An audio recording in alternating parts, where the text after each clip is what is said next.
ईशानां जगतोऽस्य वेङ्कटपतेर्विष्णोर्परां प्रेयसी तद्वक्षस्थलनित्यवासरसिकां तक्षान्तिसंवर्धिनी पद्मालङ्कृतपाणिपल्लवयुगां पद्मासनस्तां श्रियम् वात्सल्यादिगुणोज्ज्वलां भगवतीं वन्दे जगन्मातरम्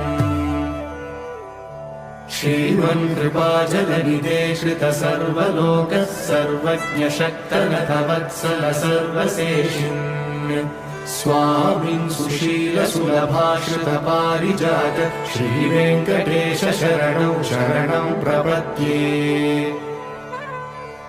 श्रीमन्कृपाजलनिधे श्रितसर्वलोकः सर्वज्ञशक्तनतवत्सल सर्वशेषिन् स्वामिन् सुशीलसुलभाश्रितपारिजात श्रीवेङ्कटेश शरणं शरणं प्रपद्ये।